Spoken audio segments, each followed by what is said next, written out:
Welcome to After the Fact. For the Pew Charitable Trusts, I'm Dan LeDuc. This season, we've been focusing on race and research.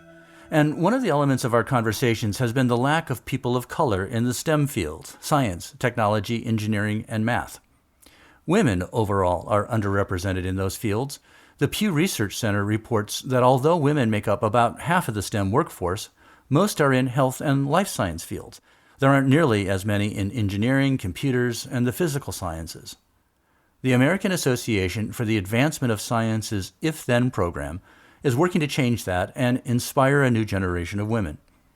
In this bonus episode to our season, we hear more on the subject from social science researcher Charita Castro, who is an If-Then ambassador. You have dedicated a big part of your career to public service, and you've worked for vulnerable populations. So can I ask how you got into the field of research from the very beginning? For the last 20 years, I've had the honor of working as a social science researcher who deals in public policy with training in public health and works at the intersection of trade and labor. And it's been a privilege to shape policies and programs to address child labor and forced labor. What drew me into the field of research, specifically social science research, was a deep understanding that data can change the world. I truly believe that. They can inform and transform how we treat each other as human beings and show how we fulfill or fail at the social contract we have with one another. There are many things that pulled me into the field of research, but one guiding star that was the principle is that all children should grow up with love and opportunities to have their dreams come true. My mom and dad are from the Philippines, and it was really important for my parents that my brother and I spend time in their country of origin and knew where we came from. And it was being in the Philippines where I learned about poverty, what it looks like. They showed us what it meant to not have running water, and then seeing kids on the streets begging for food. It was social science research that allowed me to understand individual problems in the aggregate were societal issues that needed to be addressed in a systematic manner. And I wanted to work on issues so that others didn't feel alone. You're an ambassador for If-Then through the American Association for the Advancement of Science. We have a lot of friends there. Tell us about this program and what it does. Our goal is to help educate and inspire young girls to pursue science, technology, engineering, and mathematics. Lyda Hill, the founder of If-Then, said, if we support a woman in STEM, then she can change the world. And, the goal should be, how do we shift the way we think about STEM, the way the country thinks about STEM, the way the world thinks about STEM, and then the way women and girls think about STEM. Actually, when the call for applications went out for the If-Then Ambassador program, and they were calling for STEM ambassadors, I didn't actually think about myself. I am a trained social science researcher, but sometimes when you say STEM, folks don't often think about psychology, sociology, or public policies as traditional STEM careers. But when you really think about it, it's based in statistics and quantitative methods. And so I read the description, and I think it shows that sometimes when women read descriptions and they don't hit all 100%, they don't apply. But this was one where I did read it and I saw myself in it. And I saw myself in it because for two things.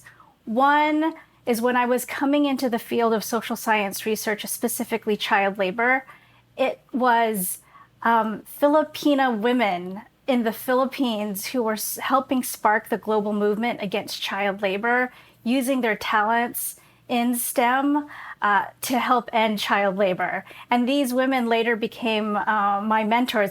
I spent a lot of time in computer programming code.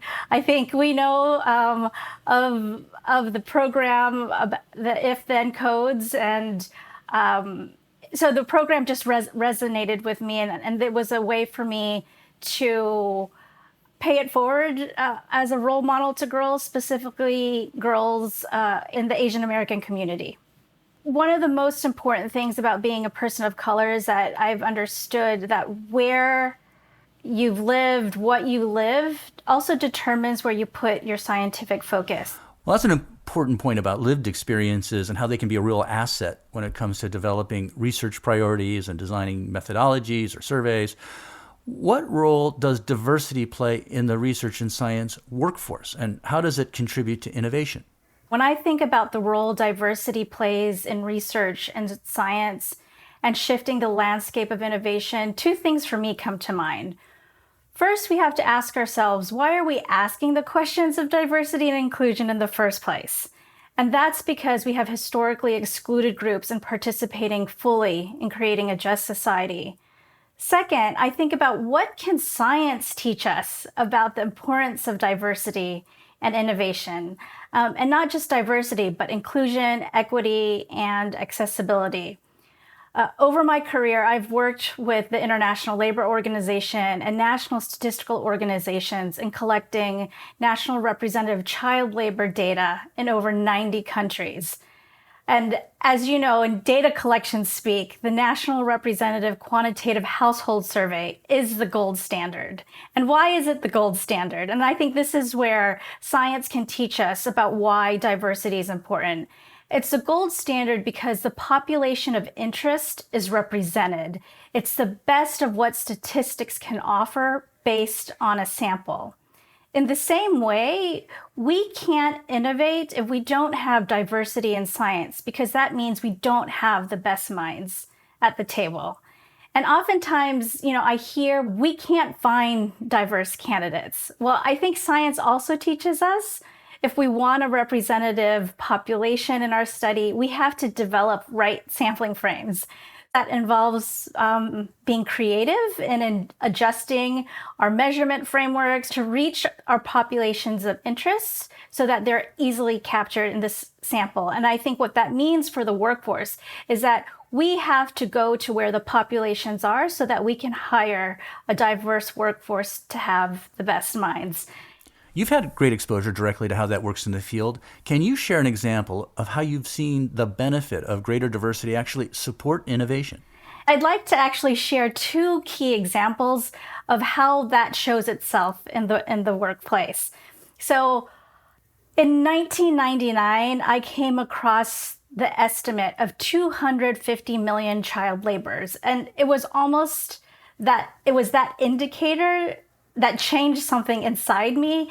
The 250 million figure showed me that almost the population of the United States could be in child labor. So 250 million is equivalent to what the population of the United States was during that time. And there was an effort to make that global estimate more precise. So now our field has a time series of estimates on global child labor since 2000, and we can show a 38% decline in the number of child labor. So today it's about 152 million. But what that required was passing an international convention on the worst forms of child labor, making sure that countries all over the world had a shared understanding of the definition, and then measuring it. And what we needed to do that, we needed lawyers, economists, social workers, statisticians from all over the world. And that's what diversity can look like. And then another example I want to show where it's important is, as you know, I fondly have worked at the U.S. Department of Labor for over 20 years.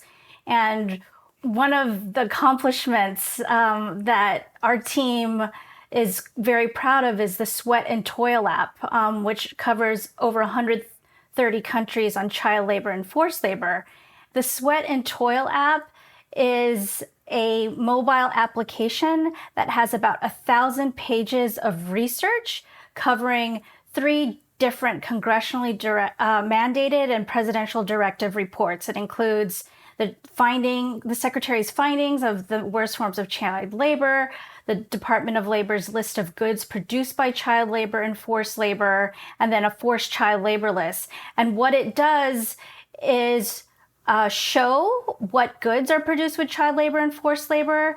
It has a detailed review of 130 countries and what the problem is, what the policies are, what the legal frameworks are, and suggested actions, basically a roadmap of what countries can do to eliminate the problem. And not just countries, but what we can do as consumers who procure these goods or, interact with these goods on a daily basis, whether it's the food we eat or the clothes we wear or the iPhones we use.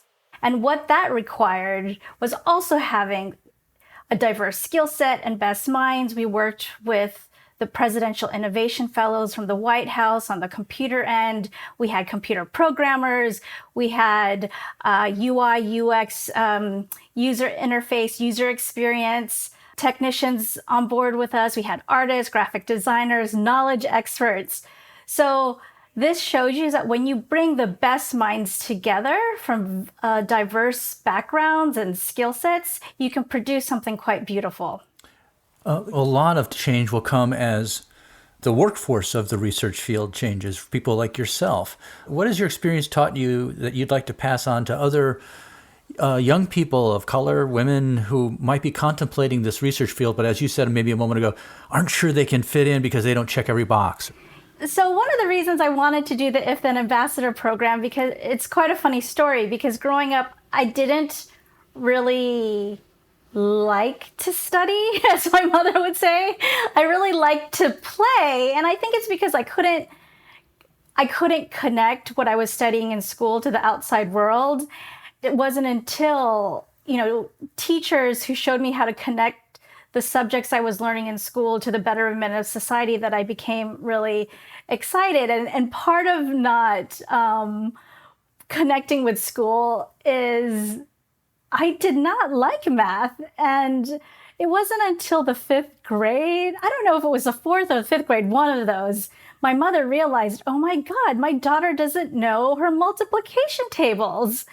And I was grounded until I learned them. And it's just to also say that school didn't come easy for me. So what I want to share with young students and researchers, just because something doesn't come easy to you early on, doesn't mean you can't be great at it down the road. And even now, I'm not the best statistician, but I worked hard to learn what I needed to know because there was a mission connected, and that was using science to protect children and specifically end child labor.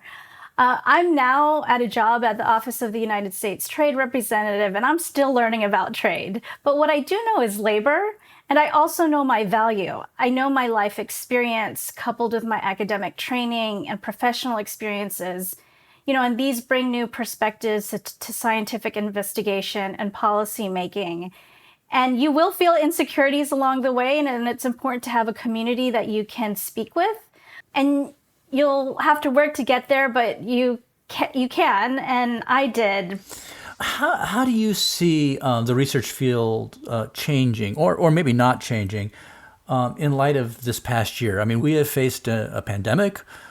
We've seen the national conversation about issues like social justice change dramatically. Are all these coming together to have some influence on the research field? I hope they are coming together to have influence on the research field. But I think what this past year has revealed is what has been and continues to be broken in society, but it has also revealed what is beautiful. I mean, racism to Black, Latino, or Asian American communities is not new. These things are heartbreaking and not new, but I think what's beautiful for me is that researchers of color who have been studying these issues are being found, to be able to talk about these issues are being seen, they're being heard in the news media, and their areas of expertise to racism and inequality is being shared with others. I also have been thinking how science has been used to divide us. When we think about algorithms on social media sites and disinformation, these are based in science. And I hope that we as a society can create a research agenda on what science can do to unite us. Progress is not a straight line. But I do know that when we move forward, there will be times we move back, but in going forward, we go further. And that's what excites me and gives me hope. I think there's a lot going on around us between the pandemic and politics that can cause us perhaps maybe to feel, despair. But I think for me, having the benefit of a 20-year career as well and seeing how the issues I've cared about progress and go even further, that's what makes me want to keep going. And I think that's what I would share with others, is that we have foundations to build on, and we have to continue to build on those foundations. And part of building on those foundations is that we need to be taught about our histories in a real manner, histories that can be dark, but that allow us to truly understand how we are connected and how we have to reclaim and respect our shared humanity. Well, Charita Castro, we wish you continued success with your building on those foundations, and thank you for talking to us. Thank you.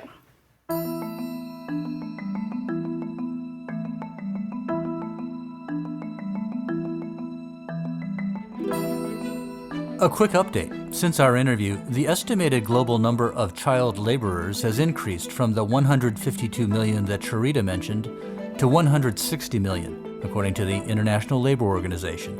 That was the first increase in 2 decades, and a sign that effective data gathering will always be needed. Thanks for listening. To hear more conversations about race and research, please visit pewtrust.org/afterthefact.